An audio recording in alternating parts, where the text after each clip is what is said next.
You transitioned from sports and entertainment into investing and into an entrepreneurial world. Was that an odd transition?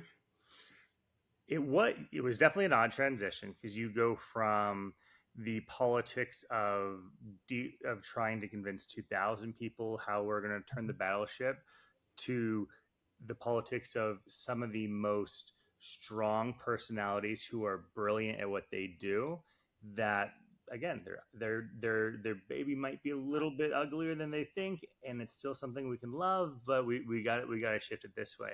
I've been really lucky in that my origin story came from I wanted to be a serial entrepreneur. I went to business school. I had no technical experience originally coming coming into this space, and so I watched my mother, who started her own startup in aerospace, saw how kind of those logistics and operational pieces came to be, and so now as I went from a these massive organizations with massive brands to now working with two, three, maybe 20, maybe 50-person orgs, it was a huge difference.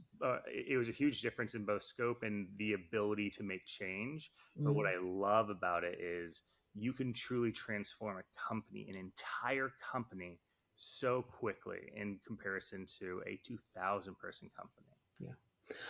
And I love that aha moment. What about something that went better than you were hoping or thinking it would?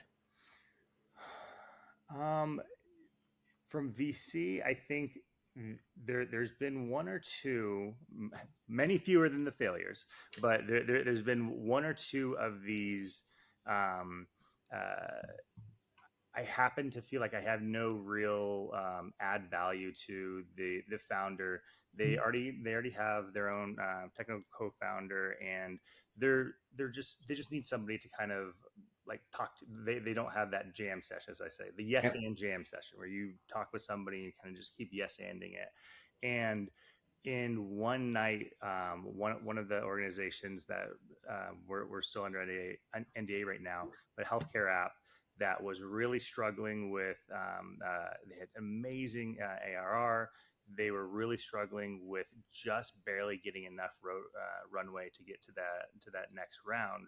But as we all know in VC, it's all about momentum and the narrative of how your momentum is going, and trying to shift that narrative quickly so that they can go continue to raise and not have all the red flags.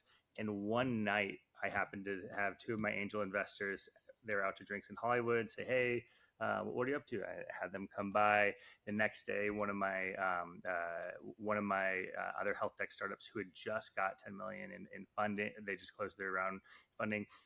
I had introduced them, and it was like in a weekend, this founder went from I don't know if we're going to be here 2-3 months from now to now having a clear runway to be able to hit the next 3 years. And those deals were closed faster than any of the other ones I've done. I was a part of naturally. So the normal 6 to 9 month before your first check, they had their checks within, I think it was like 2 months.